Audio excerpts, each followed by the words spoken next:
그래서 7장 7절에서부터 9절까지의 말씀 우리 한 목소리로 한번 읽어보도록 하겠습니다. 하나 둘 셋. 그런즉 우리가 무슨 말 하리요? 율법이 죄냐?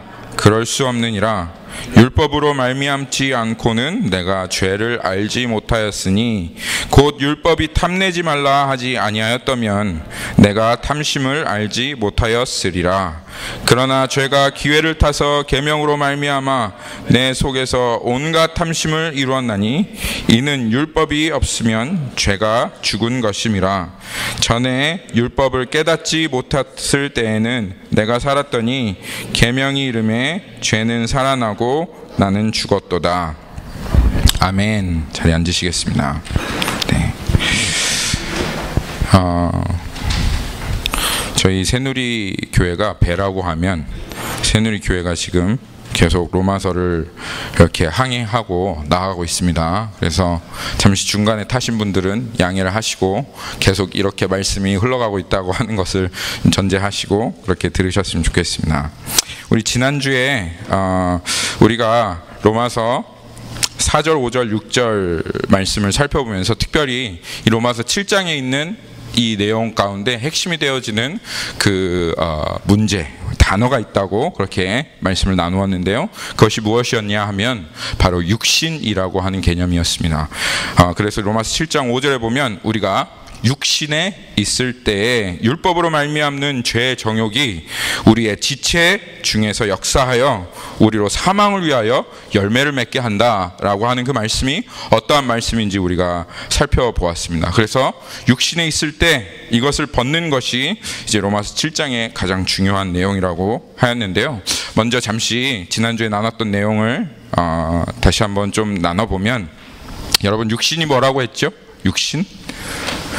어떤 사람도 육신에 없었을 때는 없는데 우리는 태어나자마자 육신 안에 태어나게 되어지고 목사의 아들, 장로의 딸이라고 할지라도 그 육신에서 태어나서 육신을 벗지 않는 이상 평생 그 육신을 안에서 살아가게 되는 것이 우리 인간된 운명이다. 그리고 지금 이 로마 교회에 있는 이 사람들에게도 사도 바울이 너희가 육신에 있을 때를 한번 생각해보라 라고 로마서 7장 5절에서 이렇게 말하면서 그 육신이라고 하는 그 말을 이렇게 탁 하고 부각시켰습니다. 근데 여러분 육신이 뭐라고 했냐? 육신이 뭐라고 했죠? 지난번에 육신이라고 하는 것은 우리 내면 안에 있는 하나님과 원수된 것입니다. 그래서 하나님이 로마서 8장에 보면 이 육신의 생각은 하나님과 원수가 되나니 하나님의 말씀에 굴복할 수도 없고 굴복지도 않는다. 하나님에게 복종할 수도 없고 하나님께 복종하기도 원치 아니하는 것이 육신이라고 그렇게 정의했습니다. 그리고 지난주에 이 육신에 대한 성향도 말씀을 드렸죠. 육신에 대한 성향이 무엇입니까? 하나님께 어떻게 복종하지 않고 하나님께 어떻게 원수가 되어집니까? 이 성향은 내가 최고가 되지 않으면 견딜 수 없는 그런 성향이에요. 그래서 다른 사람이 성공하는 걸 별로 기쁘지 않아요. 내가 성공해야 돼요. 내가 해야 돼요. 뭔 일이 이루어져도 내가 해서 내가 이루어서 성공해야지, 다른 사람이 이루어서 다른 사람이 이렇게 주목받고 인정받는 것을 별로 기뻐하지 않는, 늘 항상 경쟁하고 비교하고, 사돈이 땅을 사면 배가 아프다는 말이 있잖아요. 그게 바로 육신의 성향입니다. 그래서 다른 사람이 잘 되는 것을 참으로 기뻐할 수 없는 그런 성향이 바로 육신의 성향이다. 이런 성향을 사람들이 가지고 태어난다 그 말이에요. 여러분 그렇죠? 가지고 태어나셨죠? 그렇죠? 우리 가지고 태어났습니다. 그런데 이 육신의 성향이 하나님과 원수된 이것이 이 무한 경쟁의 세계를 만나면 이 현실에서는 어떻게 드러나게 되느냐, 현실에 부딪히면 이 육신의 성향이 어떻게 되어지느냐, 최고가 될 수 없다라는 건 인정하죠. 최고가 될 수는 없어요. 최고가 될 수는 없지만 최고가 되지는 못한다 할지라도 어느 정도 그래도 다른 사람을 좀 내려다볼 수 있는 그런 자리로 가고, 그렇죠? 그리고 좀 더 높은 자리면 더 좋고, 그래서 높으면 높을수록 좋다, 많으면 많을수록 좋다 하는 다다익선, 더더더의 목적을 삼고 살아가는 이런 삶이 정확하게 하나님께서 말씀하시는 육신에 있는 그런 사람의 모습이다. 주변에 이렇게 안 살아가는 사람이 있습니까? 그러니까 전부 다 육신 안에 태어났다 그 말입니다. 네. 그런데 여러분, 지난주에 제가 분명하게 말씀드리지 않은 것 같아서 분명하게 말씀드립니다.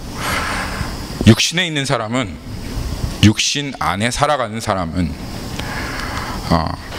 교회에 있다 할지라도, 예수님을 믿는다 할지라도 크리스찬이 아닙니다.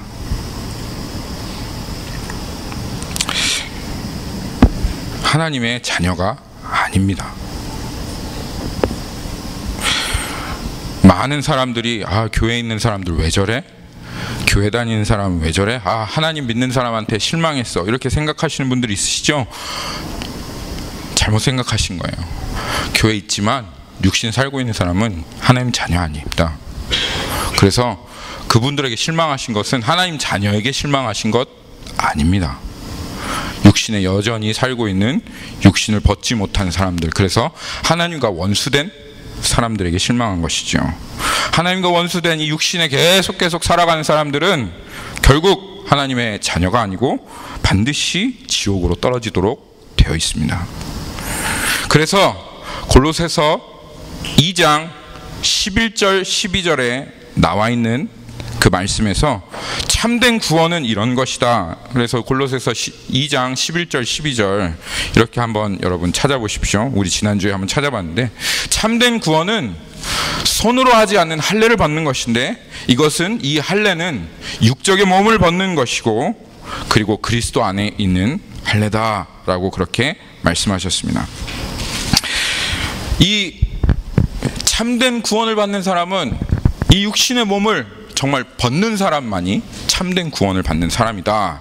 그래서 이 하나님의 율법으로 말미암은 그 하나님의 그리스도께 하나님께 내려진 이 심판이, 그 심판이 그리스도만의 심판이 아니라 하나님께서 나에게 하시는 심판이십니다. 그래서 그 심판이 나에게 실제가 돼요.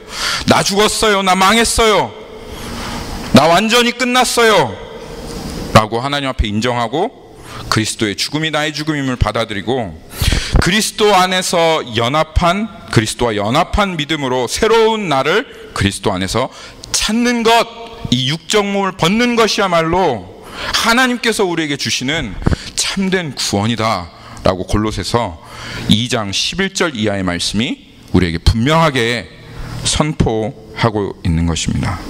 그런데 이 구원을 받지 못하는 사람, 교회에 있어도 말씀을 수없이 들어도 여전히 자신이 이 육신 안에 살고 있다는 사실을 발견하지 못하고, 그냥 어떻게든 말씀을 지켜볼까, 어떻게든 말씀을 따라볼까 라고 잃어보려고 할 때 무슨 일이 일어난다고 로마서 7장에서 하나님께서 말씀하셨습니까?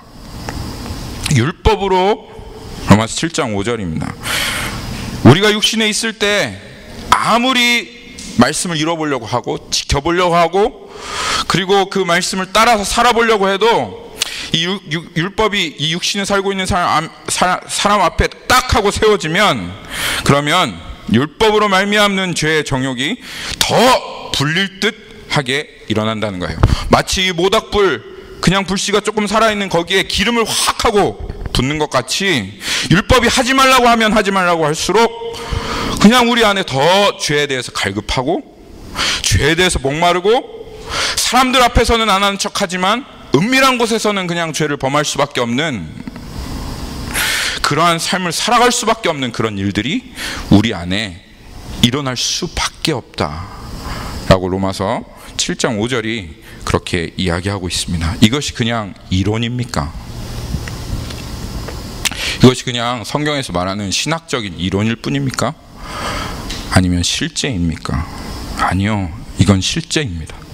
사도 바울이 경험했던 그 자신의 그 경험을 여기 성경, 하나님의 성령에 비춰서 로마서 7장에 그대로 써놓은 겁니다. 모든 크리스찬이라고 하면 한 사람도 남김없이 경험했던 이것은 실제입니다. 그래서 이 율법은 우리에게 분명히 보여줍니다. 육신 안에 있는 너, 육신 안에 있는 나, 아무리 화려하고 멋지고 성공의 삶을 달려가는 그 삶을 산다 할지라도 너는 망했다. 나는 정말 사망을 위해서 열매를 맺을 수밖에 없는 그런 사람이구나. 나는 너무나도 분명하게 망했다는 것을 경험할 수밖에 없도록 이 육신이 우리에게 말해준다. 이 율법이 우리에게 말해준다라고.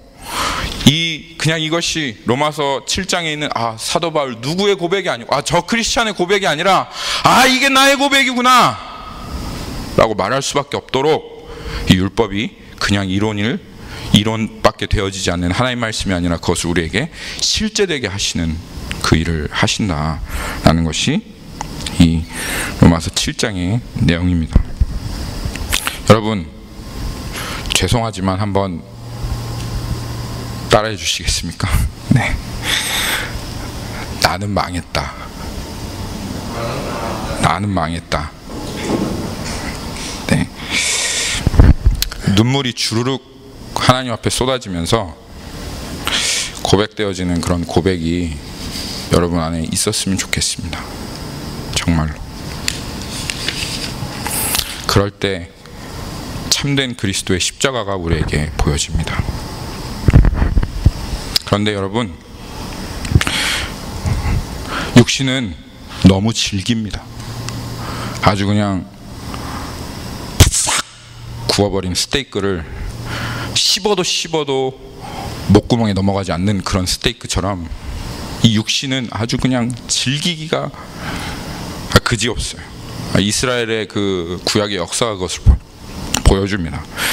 다 인정해도 이것 하나만은 이 육신은 절대로 인정할 수 없습니다.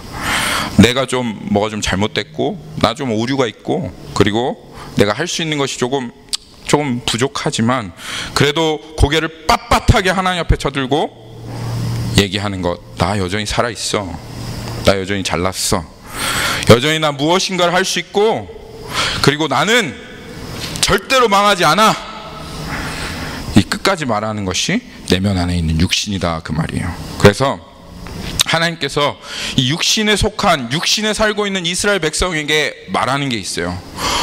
뭐냐면 너희들은 목이 고든 백성이다. 너희들은 고개를 숙이지가 않는다.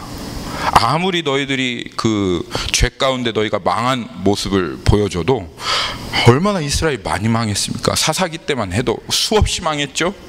그리고 광야에서도 수없이 망했습니다.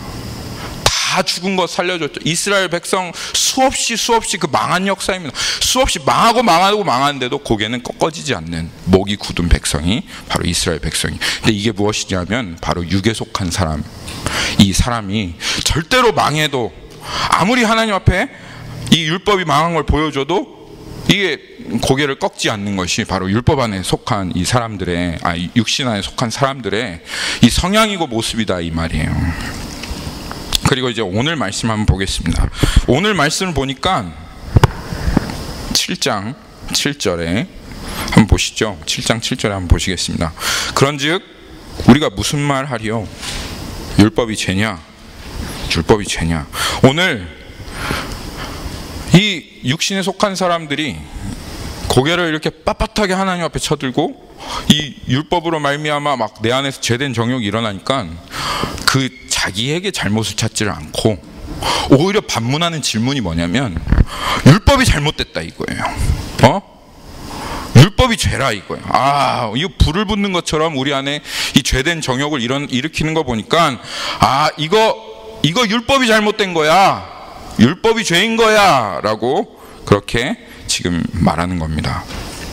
이게 육신이 가지고 있는 사람들이 하는 그러한 행태이죠. 그래서 오히려 율법이 잘못됐다, 오히려 말씀이 잘못됐다, 광야에서 그렇게 고생을 시킨 모세가 잘못한 거야, 목사님 때문에 이런 거야, 예수님 때문에 이런 거야, 이러면서 이렇게 생각하는 것이 육신에 속한 사람들의 이 자연스러운 반응입니다.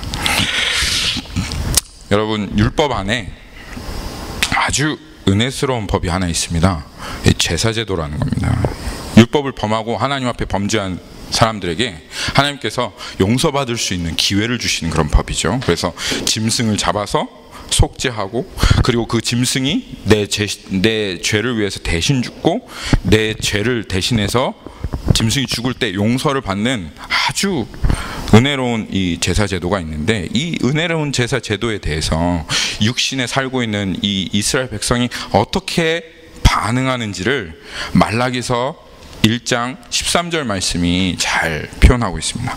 말라기서 우리 한번 1장 13절 말씀, 구약의 맨 마지막 책이죠. 말라기서 1장 13절 말씀을 보면은 이 은혜로운 제사 제도에 대해서 이스라엘 백성이 어떻게 반응하고 있는지 나옵니다. 거기에 보면 이렇게 말씀하고 계십니다. 만군의 여호와가 이르노라, 하나님께서 말씀하시는 겁니다. 너희가 또 말하기를 이 일이 얼마나 번거로운고 하며 콧웃음을 치고 훔친 물건과 저는 것과 병든 것을 가져왔느니라. 너희가 이같이 봉헌물을 가져오니 내가 그것을 너희 손에서 받겠느냐. 이게 이는 여호와의 말이니라.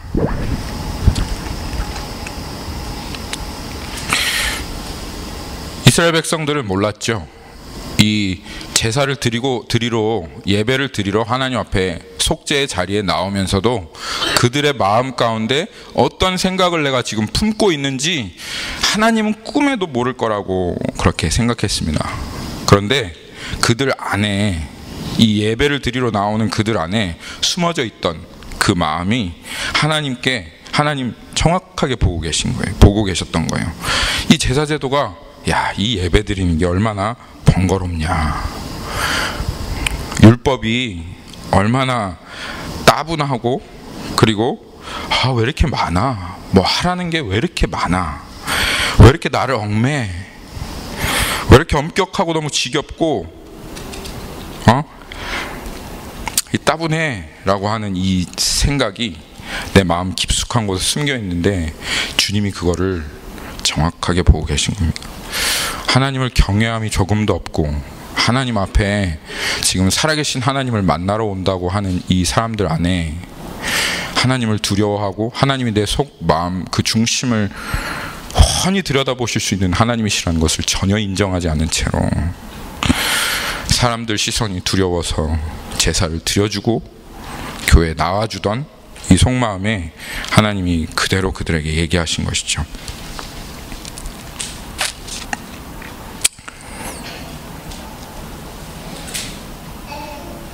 여러분 어떠십니까? 이 예배 자리에 서신 여러분 양심이 증인이고 하늘이 증인이고 땅이 증인이며, 그리고 여러분 앞에 서신 하나님께서 증인이십니다. 이렇게 반응할 수밖에 없는 것이 율법 앞에 선 사람들의 모습입니다. 율법이 선하고 완전한데도 불구하고 그 앞에 자신의 그 죄된 정욕이 막 불릴 듯이 일어나는 것을 보면서 오히려 반응한 이것이 원망과 불평과 그리고 율법, 그것으로 인해서 율법 지킬 수 없고, 그리고 하나님 말씀대로 사는 것 말이 안 되고, 결국은 그것과 무관하게 그리고 그렇게 무시하면서 살아가는 이 악한 태도가 바로 이 육신에 살고 있는 속한 사람들의 삶이다. 하나님 말씀하십니다. 조금 더 살펴보기 원하는 것은 원만과 불평입니다. 율법이 죄냐라고 하는 이 마음 안에 있는 것은 원망과 불평이기 때문에 그렇죠. 원망과 불평. 원망과 불평은 육신에 속한 사람들에게는 절대로 떨어질래야 떨어질 수 없는 죄악입니다. 그래서 그것을 하나님께서 너무나도 극명하고 분명하게 보이시기 위해서 육신의 이집트에서는 구원을 받았지만, 그렇지만 이 자신의 육신에 속한 것에서는 구원을 얻지 못한 이 이스라엘 백성을 광야에 탁 집어넣으셔서 그 원망과 불평이 어떻게 육신에 속한 사람들에게 끊어질 수 없는가를 하나님께서 보여주시고, 그것이 결국은 멸망할 수밖에 없는 죄라고 하는 것을 하나님께서 나타내 주셨습니다. 여러분, 왜 불평하고 왜 원망합니까? 무엇을 불평하고 무엇을 원망합니까? 불평과 원망에 뭐 두 개가 거의 비슷한 성향의 죄인데요. 불평과 원망의 근원은 두 가지입니다. 첫째로는 내 선한 기준으로, 내 완벽한 판단 능력으로 지금 내 상황을 딱 하고 보니까, 내가 저 사람을 딱 하고 보니까, 지금 이렇게 되어지는 이 일의 형국을 딱 하고 보니까, 뭐가 잘못됐다는 거예요. 이거 지금 이거 잘못됐다라고 판단이 딱 들어오는 거예요. 그런데 이렇게 지금 잘못 가고 있는 이 형국이, 이 지금 상황이 내 책임이 아니라 다른 사람 책임이라는 거예요. 거기에서 원망과 불평이 반드시 나올 수밖에 없습니다. 심지어는 이렇게 가고 있는 이 상황과 환경이 잘못됐고, 그리고 이렇게 잘못하신 분은 누구다? 하나님이다. 그래서 하나님께 원망하고 불평할 수밖에 없는 것이죠. 광야로 떨어진 이스라엘의 그 수없이 원망하고 불평하던 것이 여기에서 나온 거예요. 이렇게 광야로 데려온 거는, 지금 이 하나님께서 나를 광야로 이렇게 데려온 거는, 하나님, 이건 잘못된 거라는 거예요. 그리고 하나님께서 나를 줄이게 하시고 목마르게 하신 거는 이거 지금 내 생각으로 봤을 때, 내 판단으로 봤을 때 잘못된 거라는 거예요. 그리고 이 잘못하신 분이 누구예요? 광야로 데리고 오신 하나님이라는 거예요. 그래서 하나님께 원망하고 불평하는 것이죠. 한번 가만히 생각해 봅시다. 하나님께서 이스라엘 백성 광야로 데리고 오신 거 잘못하신 겁니까? 그들 좀 목마르게 하신 것, 그들 좀 굶주리게 하신 것, 그거 잘못한 겁니까? 그거? 내 판단에서야, 내 생각에서야 잘못한 거죠. 그렇죠? 그렇지만 하나님, 선하시고 지혜가 무궁하신 하나님, 정말 그게 하나님 잘못하신 겁니까? 아니죠. 무슨 기준과 무슨 근거로 지금 잘못했다는 겁니까? 하나님께서 지금 이스라엘 백성 광야로 데리고 온 것에 대해서, 그 잘못에 대해서 책임져야 될 것이 있습니까? 아니죠. 이 원망과 불평은 하나님의 선하심을 조금도 신뢰하지 않고, 내 기준이 하나님의 기준보다 더 높고, 그리고 내가 더 선하다고 하는 그 하나님 앞에 정말 교만하고 자신만만하고 고개가 뻣뻣한 육신적인 생각에서 나오는 것입니다. 그럴 수밖에 없어요. 두 번째로, 원망과 불평의 근원은 이거예요. 내가 했으면 저것보다 잘했을 텐데. 내가 하나님이었으면 이렇게 안 했을 텐데. 하나님이신데 이것밖에 못했어? 내가 하나님이라면 굳이 이런 식으로 하지 않았을 텐데. 훨씬 이것보다 더 좋은 길이 있었을 텐데. 하나님과 지금 경쟁하는 것이죠. 네. 내가 그리고 하나님보다 잘났다고 얘기하는 겁니다. 그래서 이 육신에 살고 있는 이 사람은 이게 끊이지가 않아요. 원망과 불평이 끊이지가 않습니다. 하나님과 계속 경쟁하고, 그리고 하나님께 원망하고 불평하고, 주변에 있는 모든 사람들에게 원망하고 불평하고. 근데 이 이스라엘 사람들과 같이 육신에 대해서, 육신에 속한 사람들의 이 율법에 대한 태도가 이렇다는 거예요.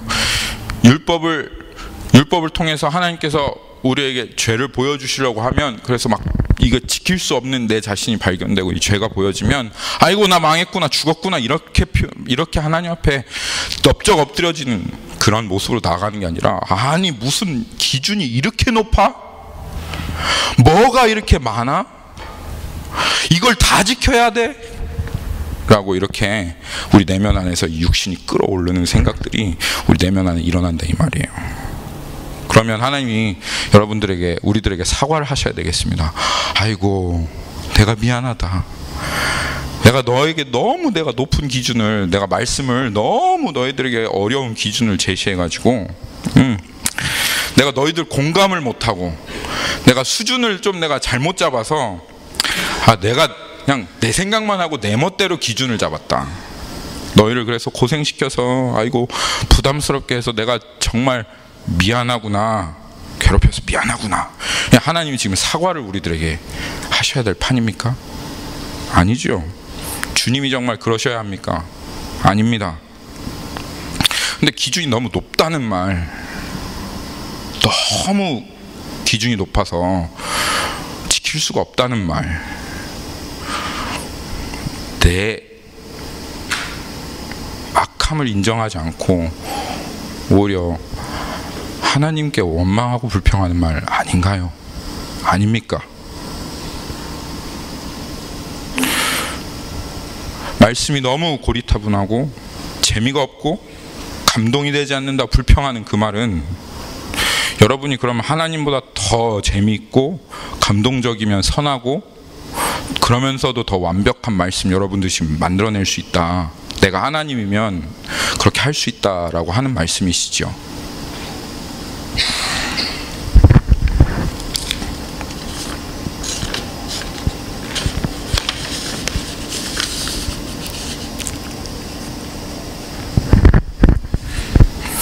율법을 깎아내리고 말씀을 깎아내리는 생각이 여러분 이 육신 안에 살고 있는 이 사람들 안에 부인될 수 없이 깊이 자리 잡고 있다라고 하는 거 여러분 분명히 발견하실 수 있으실 거라고 생각합니다.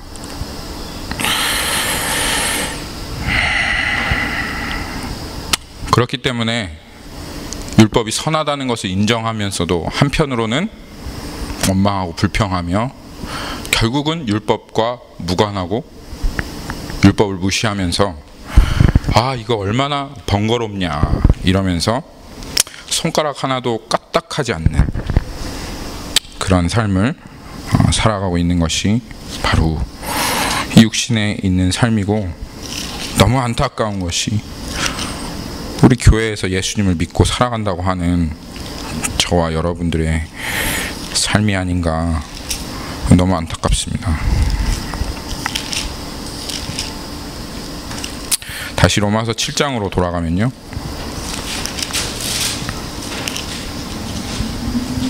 그런즉 우리가 무슨 말하리요? 율법이 죄냐?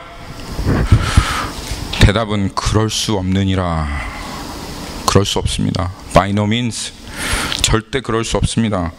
율법으로 말미암지 않고는 내가 죄를 알지 못하였나니 곧 율법이 탐내지 말라 아니하였으면 내가 탐심을 알지 못하였느니라. 근데 이렇게 하나님을 조금도 경외하는 태도가 없이 율법을 원망하고 불평하며 무시하고 무관하게 살아가는 이 사람들의 삶 가운데 정확하게 나타나는 결과가 있는데, 그것이 무엇이냐면 여기 말씀대로 율법으로 말미암지 않고서는 내가 죄를 알지 못하였다. 죄를 모르는 거예요. 죄가 뭔지를 모르는 거예요. 이게 율법 앞에 이 율법 무시해버리고 살아가는 사람들의 모습이다 그 말입니다. 율법의 선한 것을 인정하지 않고 정말 그 율법 하나도 지켜보려고 하지 않는, 말씀 따라서 하나도 살아가 보지 않으려고 하는 사람들은 결과적으로 내가 죄인이라고 인정은 해요. 교회 안에 수없이 들어왔으니까, 교회 안에서 계속 주입식으로 교육해 놨으니까 난 죄인이에요. 너 누구야 하면 나 죄인이에요 라고 얘기는 해요. 그런데 그리고 그가 죄인이라고 하는 거 아는 것 같은데, 그런데 오늘 말씀에 따르면 진짜로 죄가 뭔지는 모른다는 거예요. 내가 진짜로 얼마나 어떠한 죄인인지는 모른다는 거예요. 그래서 그 죄인임을 모르기 때문에 회개할 수도 없어요. 회개할 수 없기 때문에 용서받을 수도 없다라고 말하는 겁니다. 사도 바울이 고백하는 게 이거예요. 율법이 탐내지 말라, 탐내는 것이 죄다라고 말하지 아니하였다면 탐심이 나는 죄인 줄도 몰랐을 거다라고 지금 여기에서 고백하고 있죠. 아니 사도 바울이 왜 몰랐겠어요? 여러분 한번 생각을 해보시죠. 여러분 부모님들이 그 애들한테 제일 먼저 가르치는 것이 야 욕심 부리지 마, 야 탐내지 마, 이거 가르치지 않습니까? 그렇죠? 어떠한 세상, 어떠한 문화를 가도 어떠한 윤리와 도덕 안에서도 탐내는 건 잘못된 거다, 욕심 부리는 건 잘못된 거다 라고 하는 이 세상에 존재하는 모든 문명에 전부 다 그 탐심에 대한 경고가 분명히 있었어요. 사도 바울이 몰랐을 수가 없어요. 여러분 탐심이 나쁘다는 거 여기 모르는 사람, 아 나 교회에 와서 탐심이 잘못됐다는 거 알았어요 하고 하시는 분 한번 손 들어 보세요. 없잖아요. 없어요. 이 유대인 안에 살아갔던 이 사람으로서 율법을 공부해보지 않았어도 이 탐심이 잘못됐다는 것쯤은 사도 바울이 몰랐을 리가 없어요. 그런데도 불구하고 지금 사도 바울이 여기에서 율법이 아니었다면 내가 탐심이 죄인 줄을 몰랐다라고 하는 말은 그저 탐심이 잘못됐다 이 정도가 아니라 이 탐심이 얼마나 끔찍한 죄인지, 이것이 얼마나 악한 죄인지, 이 탐심의 진짜 정체를 몰랐다 그 말이에요. 진짜 이 탐심이 얼마나 끔찍한 그 참 진면목이 무엇인지를 몰랐다는 거예요. 그래서 세상 사람들이 이렇게 살아가고 있는 거예요. 탐심 잘못됐는지 누가 모릅니까? 욕심내는 거 잘못된 거 모르는지 누가 몰라요? 그럼 안 돼 하고 살아가지만 다 더 이러면서 더 욕심내고 살아가지 않습니까? 왜 그렇게 살아갑니까? 욕심내는 거 할 수 없지. 욕심내는 거 그래, 어느 정도 욕심은 좋은 거야. 많이 내면 안 되겠지만 욕심은 좋은 거야 라고 하며 그 탐심의 진짜 정체를 모르는 거예요. 그런데 율법이 사도 바울에게 탁 하고 깨달아지고, 그리고 율법이 탐내지 마, 탐내면 너 죽어 라고 딱 얘기하시고 그 탐심 앞에 딱 하고 멈춰라고 말씀하시니까 아이고 그래 탐심이 잘못된 줄 알았지만 그래 이렇게 악한 건 줄 내가 몰랐네. 그리고 한번 우리 이제 그만 탐심을 내볼까? 그래 뭐 이제 탐내는 삶 그만 살자 이러면서 그 탐심을 내려놓으려고 하기 시작하는데, 그때부터 이 탐심의 진짜 진면목이 참된 그 정체가 드러나는 거예요. 이 탐심이 그냥 내 육신의 정욕에, 내 육신 전반에 그냥 일어나면서 탐심 왁 하면서 막 사도 바울을 삼켜가는 거예요. 나 이거 탐심 내가 끊어낼 수 있는 줄 알았더니 내 조금 욕심 이거 그냥 내가 좀 버리고 살 수 있을 줄 알고 살았더니 내가 직장만 잡으면 내가 하나님께 헌신하겠다고, 내가 애들만 다 크면 하나님께 헌신할 거고, 내가 이 문제만 해결되면 하나님 나 다른 욕심 없습니다 하고 그렇게 살 줄 알았더니 여전히 내 안에 더 이 욕심, 조금만 더요 하나님, 잠시만 기다리세요, 조금만 더 하면서 이 탐심이 아주 그냥 내 인생을 삼켜가는 이 탐심의 진면목이 이 율법을 통해서 이 분명하게 드러났다 이 말입니다. 그러니까 모르는 거예요. 율법이 아니면 죄를 깨달을 수가 없는 거예요.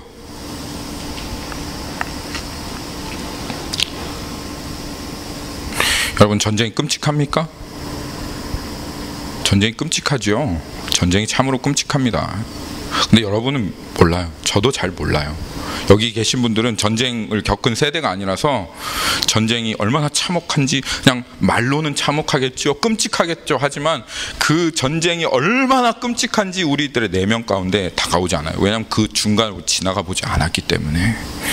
그런데요, 그래서 우리는 이 전쟁을 소재로 한 영화도 그냥 익사이팅하게 봅니다.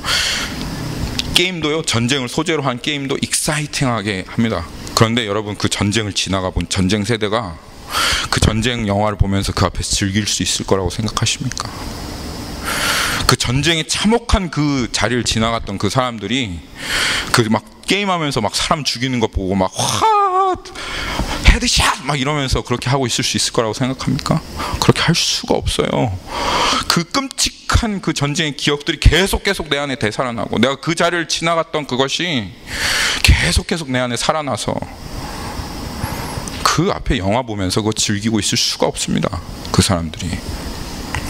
우리가 전쟁이 끔찍하다고 하지만 모르는 거예요. 마찬가지로 이 죄가 나쁘다, 잘못됐다, 악하다, 그러면 안 된다라고 얘기하지만 진짜 이 율법으로 말미암지 않고서는 죄가 얼마나 악하고 진면목이 무엇인지, 이것이 얼마나 끔찍한 것인지를 알 수가 없는 거예요. 그래서 오늘 사도 바울이 고백하는 거예요.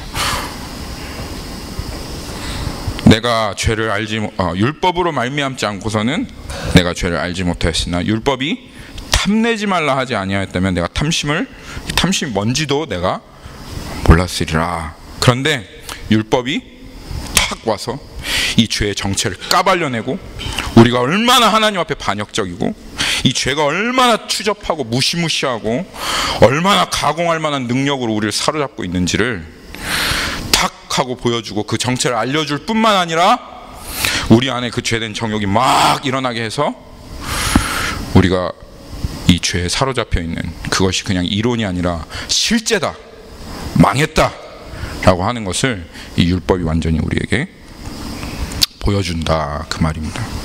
그래서 예수님을 믿겠다고 하는 사람들은 어느 정도 율법 생활을 하게 되어 있어요. 그래서 예수님 믿었지만 이 말씀 어떻게든 내가 지켜보려고, 내가 이뤄보려고, 내가 하려고 하면서 이 죄의 끔찍함이, 아 내가 정말 죄에 묶여 있구나, 아 나 정말 내 마음이 이렇게 연약하구나, 하나님을 한편으로 사랑한다고 하면서도 이 세상이 이렇게 닥쳐오면 그냥 내가 어떻게 이뤄보려고 하다가 무너져버리고 실패해버리고 좌절해버리는, 아 나에게는 정말 구원이 필요하구나. 그런데 예수 그리스도, 이렇게 망한 나를 위하여 죽은 예수 그리스도, 주님만이 나의 소망이구나, 예수 그리스도밖에 없구나 라고 하는 그 자리로 계속 돌아올 수 있도록, 그래서 정말 이제는 주님 한 분이면 충분한, 주님 한 분만이면 만족합니다, 나 주님 외에는 다른 거 없어요 라고 고백하는 그 자리까지 나와서 이제는 성령님께서 내 안에 거하셔서 이제는 율법으로 의문에 묵은 것으로 하나님을 섬기지 않고 영의 새로운 것으로 섬기는 그 자리까지 율법이 그리스도를 믿는 사람들까지도 인도해 주는 것입니다. 그래서 하나님의 그 사랑과 십자가의 그 은혜가 얼마나 위대한 것인지 새겨지는 시간이 예수를 믿었다 하는 사람들 안에도 분명히 있어요. 그런데 우리 중에는 이 율법 아래 있어 본 적이 한 번도 없는 사람들이 있어요. 죄의 정체가 뭔지 모르고 자신이 죄인이라는 것은 지식적으로 인정하지만 그 죄의 끔찍함과 내가 그 죄로 인해서 완전히 망한 사람이라고 하는 것을 모르는 사람이, 율법 아래 살아본 흔적이 없는 사람이 우리들 가운데 있다, 이 말이에요. 교회 안에서 그렇게 수십 년간 배웠고, 그리고 그 죄의 끔찍함을 수십 년간 얘기하고, 이스라엘 백성 2000년의 역사 동안 어떻게 망했는지, 이 교회 역사가 어떻게 이렇게 흘러왔는지를 그렇게 수십 번 가르쳐도 배워도 여전히 모르는 사람이 있다, 이 말입니다. 만약 그렇다면 여러분, 내가 그렇다 하고 인정이 털컥 하고 되시거든, 그럼 왜인지 오늘 꼭 아십시오. 하나님 경외하지 않는 거예요. 하나님 두려워하지 않는 거예요. 하나님 경외하는 태도로 율법 다 흘러가 버린 것, 율법주의 잘못된 거야. 하나님 말씀 정말 진지하게 지켜보려고 하지 않는 거예요. 율법적으로도 묵상하지 않는 거예요. 율법적으로라도 신앙생활 하지 않는 거예요. 율법적으로라도 기도하지 않는 거예요. 이 하나님 경외하고 두려워하는 태도가 전혀 없기에 율법 아래 살기만 했어도 내가 얼마나 망한 존재인지, 이 죄가 얼마나 끔찍한 것인지 알고 예수 그리스도께 다 팽개치고 그냥 전심으로 달려갔을 텐데, 율법에 대해서 항상 불평하고 원망하고, 왜 이렇게 번잡스러워, 왜 이렇게 기준이 높아, 원망하는 태도로 일관하고 무시하고 무관하니 율법에 대해서 깨달을 수도 없고 깨닫지도 못하고 수십 년간 성경책을 들여다봐도 정말 이 죄가 얼마나 끔찍한지 모르고 그냥 죄를 즐기고 죄 가운데 살아가지고, 아이고 나 구원받았으니 좋다 라고 하며 살아가는 그런 인생 살아가는 겁니다. 사도 바울이 그랬다, 그 말이에요. 율법에 정통하였던 그 사도 바울이 그랬다, 이 말입니다. 그래서 사도 바울이요, 여기 자기의 처지를 이야기합니다. 9절에 전에 율법을 깨닫지 못했을 때에는 내가 살았더니 계명 이름에 죄는 살아나고 나는 죽었다. 야, 참 신기하죠. 사도 바울이 율법을 깨닫지 못했을 때가 있대요. 율법의 학자였잖아요, 사도 바울은. 그 시대 당시에 이 율법으로 말미암은 최고의 명문 가말리아 밑에서 가장 촉망받는 수제자였던 사람이 바울인데, 근데 바울이 율법을 그렇게 연구하고 그렇게 들여다보면서도 바울이 율법을 깨닫지 못했던 때가 있다는 거예요. 그리고 그때는 이 율법을 그렇게 수없이 연구하고 공부하면서도 율법을 깨닫지 못했을 그때는 나 잘 나가는 줄 알았고, 나 살아있었고, 와, 나 괜찮은 사람이고, 율법을 깨닫지 못했을 때는 내가 살았었는데, 근데 괜찮은 줄 알았다 이거예요. 네, 여러분, 하나님께서 주신 축복이 이겁니다. 정말 주시는, 여러분에게 이런 축복이 임하기를 원합니다. 사도 바울이 고백합니다. 계명이 이름에, 어느 한순간 그렇게 연구하고 들여다보고 되어지지 않던, 깨달아지지 않던, 그래서 나 살았다고 막 기세가 등등해서 예수님 믿는 사람 죽이러 공문까지 얻어서 다메섹으로 가던 그 사도 바울이 계명이 이름에 율법이 딱 이르니까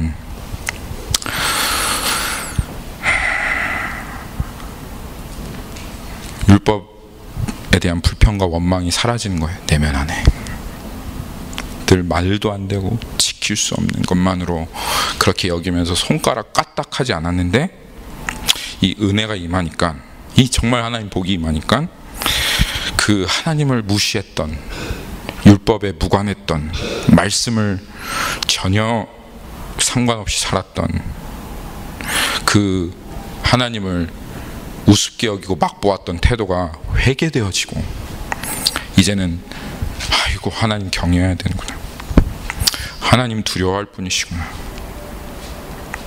그래서 그 율법을 지켜보려고 하는데, 그래 이제 율법 한번 지켜보자, 그래 이 말씀 선한 말씀이구나, 내가 이제까지 잘못 생각하고 있었구나, 내 태도가 잘못된 거구나, 어이구 하나님 말씀 맞습니다 하고 그 태도로 문자 그대로 이 율법의 말씀 지켜보려고 하는데, 드러나는 게 뭐예요? 멸망당할 수밖에 없는, 망할 수밖에 없는 죄의 이 실체를 보고 말씀 앞에서 그냥 해도 안 되는, 수없이 깨어지고 무너지고, 결국은 빳빳하게 섰던 고개가 꺾어질 수밖에 없게 되어지는, 나는 그런 존재구나, 나는 그런 사람이구나, 나는 망했구나 라고 하는 것이 발견되어졌다, 그 말입니다. 그래서 고백하기를, 전에 율법을 깨닫지 못했을 때는 내가 살았더니 계명이 이름에 죄는 내 안에 살아나고 나는 죽었도다. 이것이 사도 바울의 고백입니다. 여러분, 2000년 기독교 역사 안에, 예수님 이 땅에 오시고 교회가 세워진 2000년 기독교 역사 중에 변하지 않는 진리가 하나 있습니다. 뭐냐면, 여러분, 세워지기 위해서는 무너져야 됩니다. 여러분 정말 세워지기를 원하시면 그럼 무너져야 됩니다.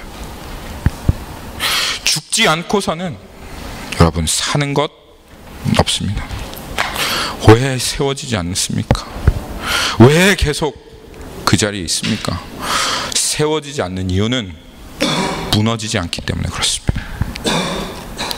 죽는 것이 없기 때문에 여러분, 우리들에게 사는 것이 없는 것입니다.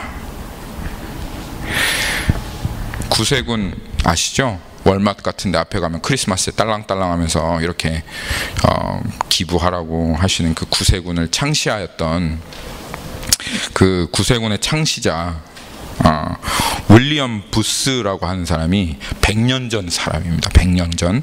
그 100년 전 그 윌리엄 부스라고 했던 그 100년 전 그 사람이 지금 이 시대를 보고 기독교가 어떻게 될 것인가, 이 시대가 맞는 가장 최고의 가장 큰 위험이 무엇인가, 위기가 무엇인가, 위협이 무엇인가를 예언한 말이 있습니다. 이거 100년 전에 그 사람이 예언한 말입니다. 한번 볼까요?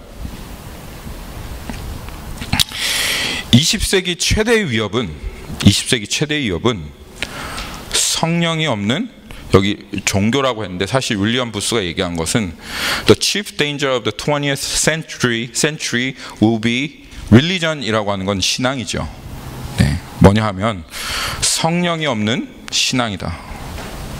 그리고 그리스도가 없는 기독교이고, 그리고 회개가 없는데 용서받았다 하는 회개가 없는 용서이고, 거듭남이 없는 구원이며 하나님이 없는 정치이고, 그리고 지옥 없는 천국이다.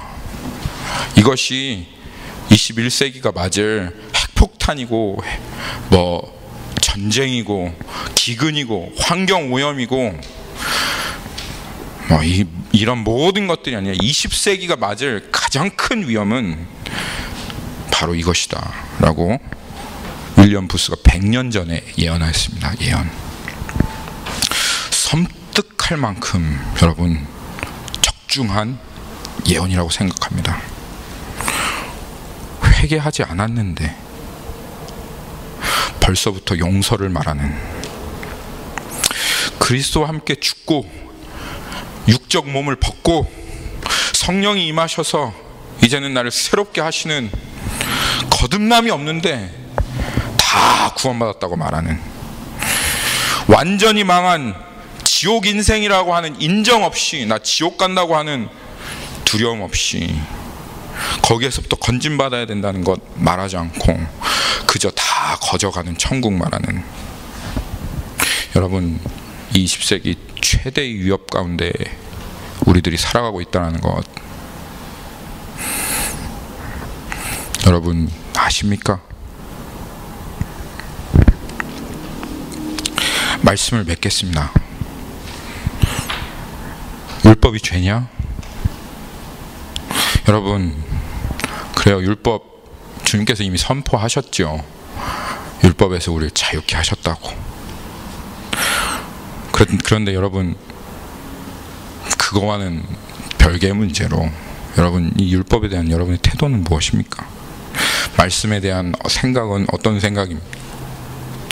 이 매주마다 선포되어지는 이 예배 자리에서 선포되어지는 말씀에 대한 여러분의 태도는 무엇인가요?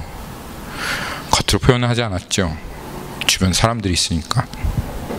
그런데 여전히 원망하고 불평하고 무관하고 무시하면서 너무 높은 기준을 제시하신다. 내가 말씀 전하면 저것보다 잘 전했을 텐데. 이러한 생각과 마음으로 여러분 이 자리에 있으신 것 아닙니까? 그 생각이 여러분 육신의 생각이고 하나님과 원수된 그런 생각이라는 거 아십니까?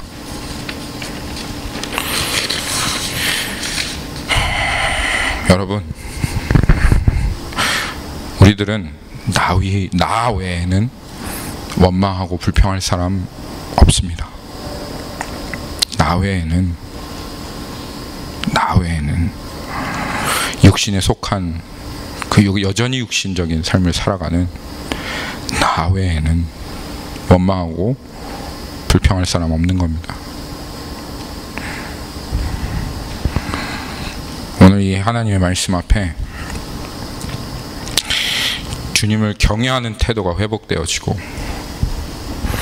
무관하고 무시하며 살아왔던 지난날의 삶이 되돌아봐지고, 그리고 하나님 앞에 나 망했습니다. 하지만 주님만이 내 소망입니다. 그리스도 그 십자가 오늘 또 붙잡습니다. 하고 그렇게 고백하며 나아가는 이 자리에 앉으신 모든 성도들 되시기를 예수님의 이름으로 축원합니다. 같이 기도하도록 하겠습니다.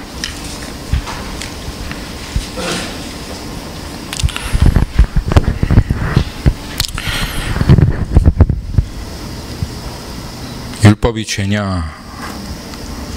주님, 우리 안에 여전히 이렇게 반문하고 싶고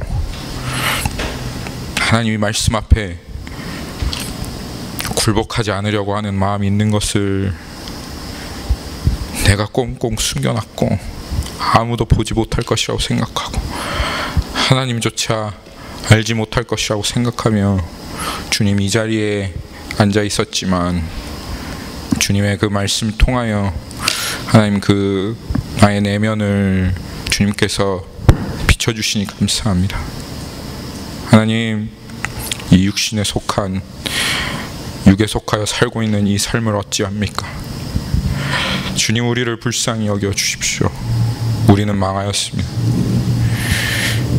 주님, 이 우상이 가득한 세상 가운데 태어나서 마치 이스라엘 백성이 마지막을 달려가고 그 마지막 끝에 온 망대와 온 견고한 성 위에와 높은 산 위에와 그 푸른 나무 밑에 그 모든 우상을 다 만들어 놓고 망조가 짙은데, 근데 그 우상을 하나 부수나 마나 서로 다투고 싸우며 그렇게 그것이 하나님을 믿는도라고 생각하고, 동일하게 이 교회에서 우상 하나 부수나 마나 온 천지가, 온 인생이, 온 삶이 다 우상이고 지금 이 세상이 망하게 치달려가고 있는데 먹고 마시고 시집가고 장가가고 하는 그 삶을 여전히 버리지 않은 채로 우상 하나 버렸다고 그것 예수님 믿는, 하나님 믿는 삶이라고 말하고, 하나님 다 무너뜨려라, 다 버려라 말씀하시면 아니 그 삶이 어떻게 말이 되는 삶이냐, 그렇게 하나님 현실을 분간하지 못하는 우리의 눈을 열어 주옵소서. 하나님을 경외하는 태도를 회복하여 주십시오. 죽을 때까지 생명을 다하여 말씀을 쫓아가는 신앙을 회복하게 해 주십시오. 윌리엄 불스가 말한 것과 같이 이 마지막 때에 하나님 이렇게 걸어가고 있는, 다른 사람과 견주며 비교하며 경쟁하는 삶이 아니라 참된 신앙을 회복하는 하나님 교회가 되게 해 주십시오. 주님, 우리를 불쌍히 여겨 주십시오. 우리에게 율법이 이르게 해 주십시오. 그리고 육적 몸을 벗고 하나님 참된 신앙으로 성령으로 주님 섬기게 해 주십시오. 이것이 우리의 소망입니다. 간구합니다. 예수님의 이름으로 기도하였습니다. 아멘.